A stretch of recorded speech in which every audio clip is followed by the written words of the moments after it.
Welcome on Texas Football Special Edition. I'm Bobby Burton, joined by Gerry Hamilton, sponsored by Allegiant Digital Marketing, our friends there in Austin. Hey, Gerry, before we get into this special episode, which is going to be about defensive tackle recruiting, because we've gotten a ton of questions, whether it's been in the live stream chats, on the message boards, et cetera, a lot of questions about defensive tackle recruiting, and I want to go in depth there with you. Let's take a second, because earlier today, I literally just minutes ago, the Longhorns announcing that they have let go of 8-year baseball coach David Pierce has been fired or let go by the University of Texas. Chris Del Conte commenting on it briefly. The Longhorns now officially in search for a baseball coach. Could one of them be coaching, or both of them potentially be coaching in tonight's World Series, College World Series National Championship game, winner take all? Texas A&M's Jim Schlossnagle, Tennessee's Tony Vitello, both of them with Texas ties, and both of them guys that know Chris Del Conte, by the way, from their time at TCU. Look, I don't have a crystal ball, but the next head coach at Texas has to be coaching tonight. Else they would have already announced the coach, and they'd have done this long ago. Yeah, maybe so. And it'll be just in the nick of time, because the transfer window portal and all that stuff getting ready to close. So if they can get it done this week, Del Conte's got some work ahead of him. But we'll see how it goes. He started today by letting go of David Pierce, a good man, but just didn't get the job done to the Longhorns' liking. Although he did go to 3 College World Series in 8 years, not exactly bad. It had just been trending the wrong direction the last 3. Yep. All right. Let's go with defensive tackle recruiting. Okay, Gerry, this is where I think you and I wanted to have a deeper conversation about it. We think that it's a situation where it deserves some more TLC, for better or worse.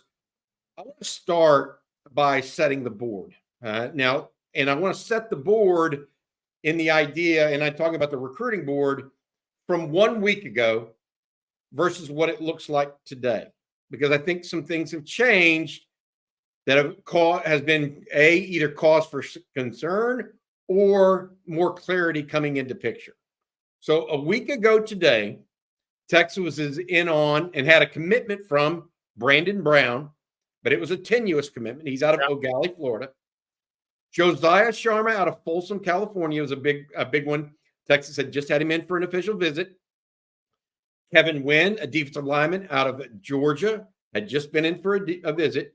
Myon Charles, a defensive lineman out of Port Charlotte, Florida, had just been in for an official visit. Those 4 seemed to be the guys that Texas was really focusing on. No doubt. Then you had some guys in state. Zion Williams out of Lufkin, DJ Sanders out of Belleville. And then Texas also considered bringing in Chase Sims out of Richmond Randall. Okay, now let's go forward into now what we know is happening this week. There is some clarity, and is there cause for concern? We don't know, but where does Texas stand, and who is officially still on the board? My understanding, Zion Williams did not make his visit. Right. We know that. So he's gone to LSU. Kevin Wynn visited FSU over the weekend, and he is telling folks publicly and privately it's very likely FSU. Yeah. So that takes 2 off the board. That leaves us with, go down the list and give your take on who's left on the board truly right now for Texas. Yeah, let's start with Brandon Brown, because obviously he's been a long-time Texas commitment. LSU is considered the competition. He was at Oklahoma last weekend. These kids have great visits. When they're highly ranked prospects like that, him and his mom were on campus at Oklahoma. He had a great visit to Oklahoma there. You see Brandon Brown from Eau in the Melbourne area. Look, I think it's Texas LSU. The question is, how much did Oklahoma, while they would love to get Brandon Brown, how much at the same time did they try to hurt the Longhorns last weekend, right? I mean, I think that's the question. Tennessee, Rodney Garner also in there swinging away. But headed in the last weekend, it was expected to be Texas or LSU. I think Brandon Brown likes the idea of playing at Texas. I think within that family, there's been a couple of people that were still really liked Bo Davis and that longstanding relationship and belief in their son when he was a little younger, maybe. So we'll see where that goes. I think Brandon will have a final decision here in the next 2 weeks. In the next 2 weeks, and that would be big because, look, Texas needs to know some of this. It's getting to that point. The other a couple other big name guys that are both out of state prospects. Josiah Sharma is the next one I want you to talk about because you've actually made some comments about him, Jerry, that you feel like he's as talented as one of the Longhorns' all-time greats. Yeah, I think there's some Sean Rogers in this kid. I really do, just from a athletic standpoint combined with his frame standpoint and where he could go. He's a kid who's 6'4.5", around 320 pounds, 315, 320 pounds right now. But he's got that explosive quickness, that first and second step quickness, and big frame, long arm, big bone kid. But he's an athlete with size and really twitchy for that size, let's say. But yeah, so it's an interesting one. You know, it was Texas, Alabama. What we've always said about Alabama with Sharma for the past few weeks was, you know, look, he was committed to Washington. Kalen DeBoer and the GM of football, Courtney Morgan, both those guys are at Alabama now. He was committed to Washington, and they were at Washington, obviously. He's been on campus 3 or 4 times in Tuscaloosa since Kalen DeBoer and Courtney Morgan got to Alabama, since they made that move. So it's always been that's going to be the toughest call for him to make if he doesn't go to Alabama is Courtney Morgan, not Kalen DeBoer, Courtney Morgan, the GM of Alabama football. That's who's had the long-standing relationship with Sharma. So then Sharma did take an official visit to Washington in April, but that's not really happening. Then he went to Texas the 7th through 9th. Then he went to Oregon the 14th through 16th.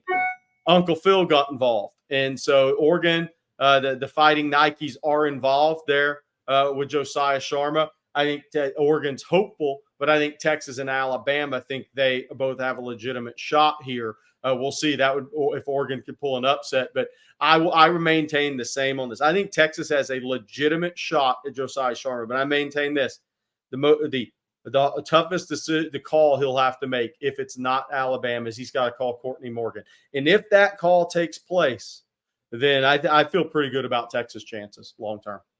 Got it. That would be a big piece to this puzzle because he's, in your opinion, he's one of the better defensive linemen in the country. Yes. Yeah, I mean, look, Alabama, when Kalen DeBoer and Courtney Morgan went from Washington to Alabama, think about all the defensive linemen in the Deep South, and that he's still one of the top 2 or 3 that they're going after. Tells you how good they think he is, and they've seen him a lot. Johnny Nansen gets to Texas, and that's the first D lineman he brings to Texas is Josiah Sharma. Georgia offered, right? Everybody's offered Sharma. Oregon keeps fighting and fighting and fighting to get a visit. That tells you the talent level of this kid. Got it. Before we get to the next guy who you kind of brought onto the scene for Texas fans and made sure everybody knew about him, I want to tell you guys about one of our key sponsors here at On Texas Football, and that is Allegiant Digital Marketing. Allegiant Digital Marketing led by 25 plus years CEO and founder Chad Markham, a UT grad and instructor of the Digital Marketing Boot Camp here at UT Austin.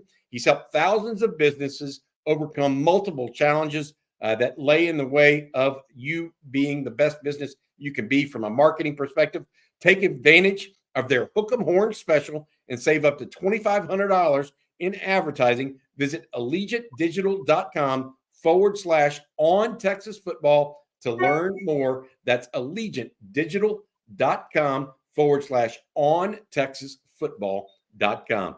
We appreciate you and everything you do for us, Chad and group. All right, Jerry, the next player that I think deserves mention, one that you really, like I said, brought onto the scene for Texas fans to really know, and it sounds like Texas is in a little bit of a hand-to-hand, mano-a-mano battle right now. Myon Charles, a big, long guy out of Port Charlotte, Florida. He visited Florida State over the weekend, of course, visited Texas the weekend before. Yeah, it's a very interesting recruitment because FSU's been supremely confident for months, and even inside the state headed into the spring, even if you talk to people in our business that maybe cover Florida and Miami, they're like, yeah, and it's probably going to FSU's way, right? Then, Kenny Baker, Jeff Banks, both involved in this recruitment, go down and see Charles in May.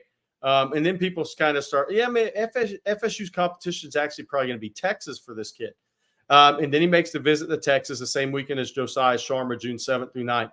And coming out of that visit, we continue to hear the same thing. Yeah, FSU's got a battle on their hands with Texas for Josiah, for Myon Charles. And that's not coming from a Texas perspective. That was all perspectives at that point. Even coming out of the Miami visit 2 weekends ago, I think some Miami thought was, man, FSU's battling Texas here for this one. We're running third. Then he visits FSU over the weekend.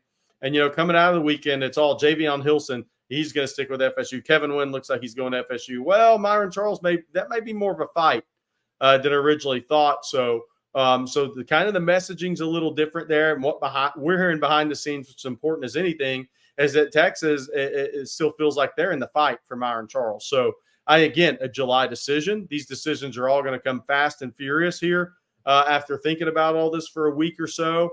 But I think FSU's got a little fight from Texas still on Myon Charles. And that one's a big one because Texas wants to sign 4 D linemen. So the only way you're going to do that is keep Brandon Brown on the boat, went out for the next guy we're talking about, and have to domino here on Sharma and Charles. That's a big chore in front of Kenny Baker and Steve Sarkisian. Myon Charles, I think, could be the key to that. Gotcha. All right. Next guy, and you mentioned the next guy that you think they need a domino on, DJ Sanders, defensive lineman out of Belleville in Texas. Obviously, Texas A&M, Michigan also involved. He visited Texas over the weekend. Jerry, I know you heard some very positive things for him. Yeah, I have. And I think a decision there, first week or so in July. I think he'll have a decision by then, certainly before his senior season. But it feels like Texas is pushing harder than A&M. Texas and Michigan's kind of where this one's coming down to.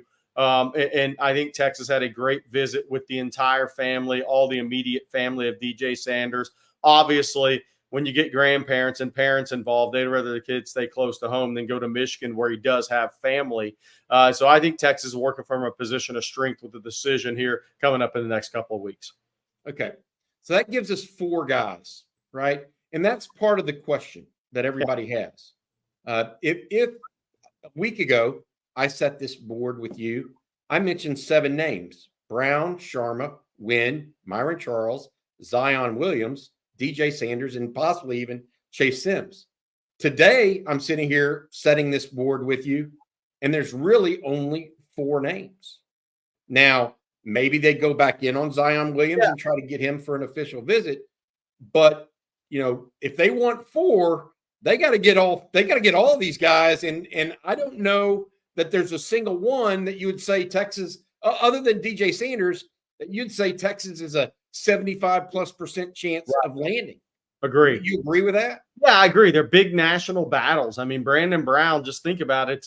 It's Texas, it's LSU, it's Tennessee, and it's Oklahoma. Just think about who the D-line coaches are in that recruitment who Texas is battling. Bo Davis, Rodney Garner, Todd Bates. That's a big league recruiting battle. Myon Charles, a kid out of Port Charlotte who's taken only in-state visits other than Texas. So there's that. And so Texas sitting there battling. FSU's been a long-time favorite, plus Mario Cristobal in Miami. Gloria Stefan, the whole thing down there, right? I mean, there's the battle. And then you go to Josiah Sharma, Alabama, Texas, Oregon. These are big national battles Texas in. If they go 3 for 3, our chats suddenly go from doom and gloom to, oh my gosh, these guys are going to crush it in D-line recruiting every class now. It's amazing how much this can change, but what's in front of this Texas staff is 3 true national battles at D-line, and they're all in different parts of the country. You have one in Northern California, you have one kid in Egali in Melbourne, Florida, and then you have Myon Charles on the other coast in Port Charlotte. None of them in Texas. Right, except for DJ Sanders, who we think is leaning to Texas, but Sanders may not be. You've talked about him as more of a developmental prospect versus Brown, Sharma, and Charles, who are guys a little bit more ready to go, maybe, as so to speak, as well. All right, so where did Texas make a mistake in this process for you? They're not really throwing in the towel on Zion Williams, although he's going to commit to LSU on July 4th. Do they need more guys to be in on here, or what really happened? Yeah, I think so. I think that Zion Williams one, it kind of that hurts from your plans. I think they took a shot on Kevin Wynn, which I think was the smart thing to do. Because I think Kevin Wynn had legitimate interest in Texas, and you had to bring him on campus if you thought he was one of the best in the country. I think what'll be interesting here is a Chase Sims, Derry Norris out of Spruce Creek, who I know Texas liked a lot. I think he commits to Miami in late June. Chase Sims will be interesting. He was at A&M last week. And can you actually go back in on one of these guys during the season? That's the question. It's not like these guys are committing to a Baylor and UCF and you can reevaluate and go back in. These guys are committing to major universities, whether Chase ends up at A&M or maybe Texas Tech or TCU. It's a little bit different game. So it's really going to come down to the next couple of weeks, Bobby. I mean, do I think Texas should have brought in more guys? Probably. So you stay in the game. But then again, if just the three we mentioned plus DJ Sanders, if you can walk away with three of those guys, you're pretty happy. Got it. Yeah, it's just my issue here is it's wait and see. Yeah. Does Oregon or Alabama really make a dent with Josiah Sharma? Is he willing to go away from Alabama to go to Texas? Myon Charles, again, Florida State, longtime leader. Is he willing to go away from that and go to Texas? And then Brandon Brown, is he willing to stick with Texas after Bo Davis leaves and takes the job at LSU? Yeah. And so none of those are easy walks in the park recruitment. Yeah. And so that's where I'm kind of looking at it, sitting here saying, man, I guess it's unfortunate Texas didn't like, or the quality of defensive linemen in the state of Texas maybe wasn't as high as they would have hoped out of the gate, because then you would have some more intuitive recruitments or some more easy recruitments that are right out of the gate. Well, and I want to say this. I think it's a great point, Bobby, and I want to add to this. That's the way it's going to be every year, because Texas is not currently producing D linemen in numbers compared to the talent level around the country, especially in the Southeast. So this is going to be an annual thing. There may be 2 or 3 guys in the state of Texas. Maybe there's a great class and there's 5 in one class. But that seems to be happening in Georgia almost every year, right? That's not really happening in Texas. So this is going to be an annual thing for Texas fans to get accustomed to in D-line recruiting. You're headed east, and that doesn't mean California won't have a guy or two like a Sharma. And if they do, Johnny Nansen will do a great job getting that kid to campus for Texas. But you're literally the depth of talent in your program is going to be dependent on recruiting Louisiana, Mississippi, Alabama, Florida, Georgia, and the D-line position. That's what it's going to come down to in the future, if you ask me. All right. I got a question for you here, because a lot of people have asked this. Bo Davis, Kenny Baker. Bo Davis, obviously the former defensive line coach at Texas, now at LSU. Kenny Baker, now new on the job at the University of Texas. How do you think this? It's clear that Bo Davis's move to LSU has muddied the waters for the Longhorns. He had multi-year relationships with several of these players, 2 in particular, Brandon Brown and Zion Williams, right? Where is that in your thinking, and how has that made you think differently? As well as, how do you think Kenny Baker, the new D-line coach at the University of Texas, is responding to that overall? Yeah, I think Kenny Baker's doing a good job just talking to kids, talking to people. I think he's doing a really good job. I think he's a very good football coach. He came from the NFL. So this 25 class, it was going to be lighter on relationship building for him. So that, I think, is why you see Jeff Banks being more a part of a Myon Charles recruitment, because he has connections in that area from his time at Alabama, right? So I think that's kind of the thing, is some assists in this 25 class, but that 26 class, Kenny Baker's going to have time for those kids to get to know him. Plus, he's also going to have a product on the field this year at Texas. So his product on the field is Miami Dolphins as a D-line assistant, right? The last year. So before that, it's Western Kentucky. So we've talked about this when Kenny was hired. This was his first go-round in national recruitments. So it's not he doesn't have the on the field to talk about. He didn't have the year-plus long relationships. I think you're going to see that kind of take part for Kenny Baker in 26 and 27. This 25 class, I think, is important to get some assists from some assistants on this Texas staff that have some connections in the area. Johnny Nansen, obviously at Folsom with Sharma. Jeff Banks in that southwest corridor of Florida with Port Charlotte and Myon Charles. Obviously, Brandon Brown, before Kenny Baker was even hired, Sark, Jeff Banks, Chashard Choice all went to Melbourne to see Brandon Baker. So I think that's the difference to see Brandon Brown. Kenny Baker got it to Texas late, so he's trying to establish these relationships. So the guys that have relationships in the area, he needs help from in this class. I think you'll see Kenny Baker really develop relationships in 26 and 27 with time. On Bo Davis, look, I think that's just a natural part of it because Bo Davis went to a school close to Texas.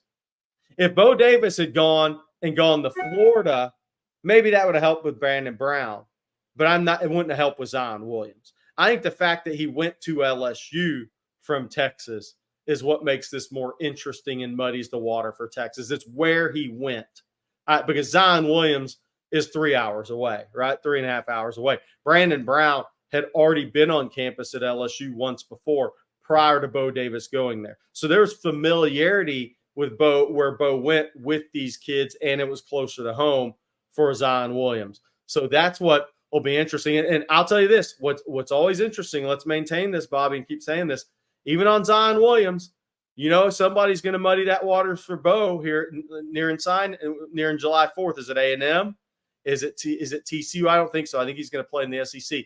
Could A&M make it tougher on Bo since Zion didn't come visit Texas? But we think Texas will try to hang around the rim on Zion this season. We'll see. But that all depends on how many of these four guys Texas gets in the next 2 weeks. Yeah, I think that's legitimately the issue, right? Is what they're and I like the idea how you placed it because Zion Williams wouldn't be considering Florida if Bo Davis would have went there.